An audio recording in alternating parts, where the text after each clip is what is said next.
Here we are. Here we are. Welcome to Caleb's Basketball Pod. Continuing our team previews for the off season as we're gearing up towards the upcoming NBA season. And like I said, keeping this alphabetical order, up next is the Boston Celtics. This team is, in my opinion, this is a very interesting preview and a very interesting episode because I think people are counting the Celtics out before the season starts. I don't get that. They still are former NBA champions just 2 seasons ago.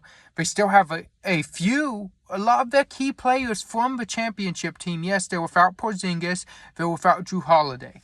But they still have Derek White, they still have Jaylen Brown.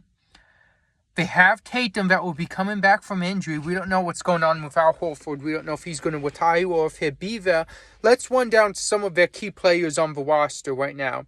We have newly signed Chris Boucher. We have Jaylen Brown. We have Luke Garza, newly signed. Sam Hauser. Josh Minton. Miles Norris. Peyton Pritchard. Quinta. We have Anthony Simons. Xavier Tillman. Jordan Walsh. Amari Williams, Derek White, of course, still the coaching staff that won them a championship. I still like this Boston roster in general. I mean, I think that there's space that they need improvement from younger guys like Xavier Tillman, Quinta, Baylor, guys like that. I think Matt Shugler.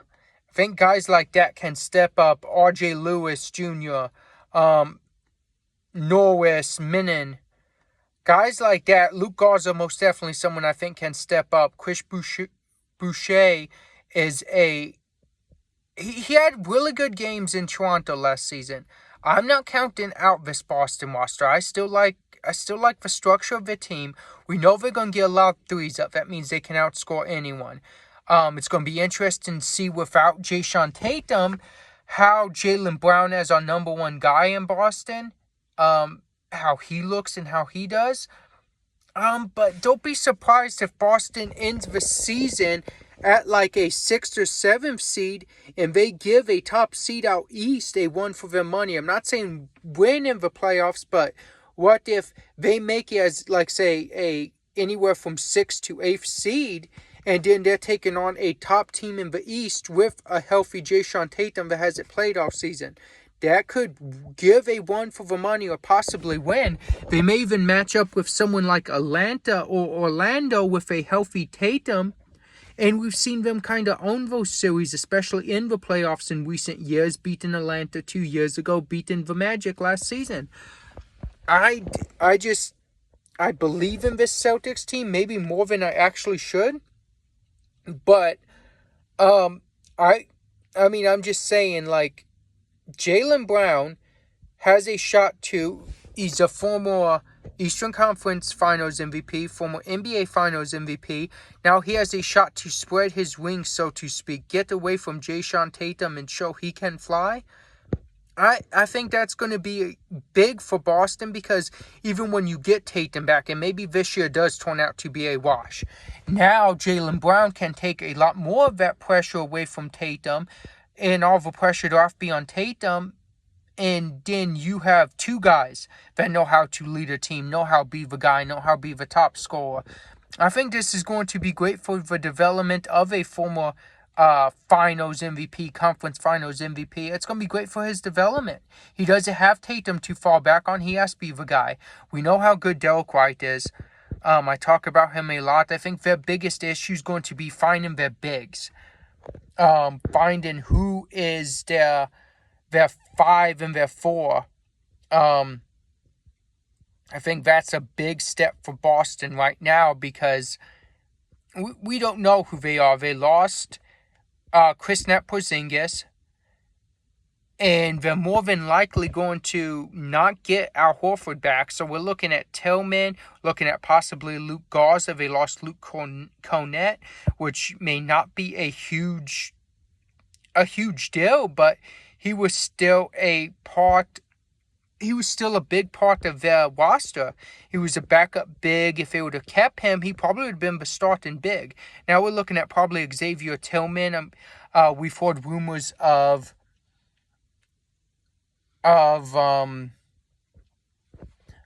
Peyton Pritchard starting, so that's going to our guards. We know they got Anthony Simons for the Drew Holiday trade. But we've heard rumors that Peyton Pritchard may start alongside Derek White. I myself don't like that. I would go Simons. It gives you a little bit more height than Pritchard. And if you go Pritchard and Derek White in the backcourt, that is a really small backcourt that does handicap you defensively. And like I said, the fact that we don't know our bigs, like I was just talking about in Boston, you may be at more of a handicap. So a lot of times the bigs can make up for the small size, but we don't know who the starting bigs are in Boston, and they may not have the ability like Al Horford and Kristaps Porzingis to make up for that defensively. Offensively, I think they'll be fine. I believe we're still going to see the high three-point rate that they do. I think that's Joe Mazzulla's offense. Defensively, they may struggle a bit, and I don't know if they'll be anywhere close to the defensive team they were. Tatum's also a big part of that defense, and we know he's going to be out like most of, if not all of the year. So defensively, I believe they're going to struggle more than offense. They may just be one of those outscore you teams. I would change the lineup with Pritchard starting. I would keep Pritchard coming off of the bench. The flip side is bring Simons off the bench, but he does have the track record Pritchard does have coming off the bench, former sixth man of the year. So I don't see why you would disrupt that. And unless you're really worried about offense, but I don't think you should be that worried about offense, then you would start Pritchard because you know what you're getting with him and he understands the offense. Defensively, they may struggle with that backcourt no matter if you start Pritchard or Simons, because Simons was historically bad defensively last year, especially in one-on-ones. So we know Boston culture and Joe Mazzulla is going to work on fixing that. But if he don't see maybe improvement in the defensive area through preseason training camp, maybe that does make him say, hey, I'm starting the guy I trust and I'm starting Peyton Pritchard. Their win projection is 42.5. Like I said, I see them towards the bottom of the East. And I don't think East is going to be that good. But we're going to go 40 or 41 wins. So I'm going to put them under 42.5. I don't see over 40. I would see 43. So if any, I could see Vasilin being 42 at this point. I do think they could surprise someone when it comes playoff time. But until then, I think they are going to take some lumps in the regular season. And maybe if Tatum comes back with 20-some games left in the season, which I don't see happening, maybe they get more than 42. Maybe they get 45, 46 at that point if they can string together some victories, get some momentum, and they end up being maybe a 6th or 5th seed instead of a 7th or 8th seed. Who knows? But it'll be interesting to see this Boston team. And I'm looking forward to seeing what it is without being able to rely on Jason Tatum too, because we know he's out. So now we have to look more to guys like Brown, to guys like White, to guys like Pritchard, maybe see what we can get out of Anthony Simons. And see if guys like Luke Garza can step up. I mean, he was a big star in college. I think you need someone like him step up. You need Sam Hauser step up now. Maybe he gets more three-pointers than he's been getting because we have to fill the scoring void of Tatum if we're the Celtics. So, very, very interesting team here.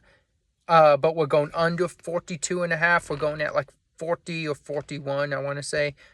Thank you guys for watching and tune into the next one.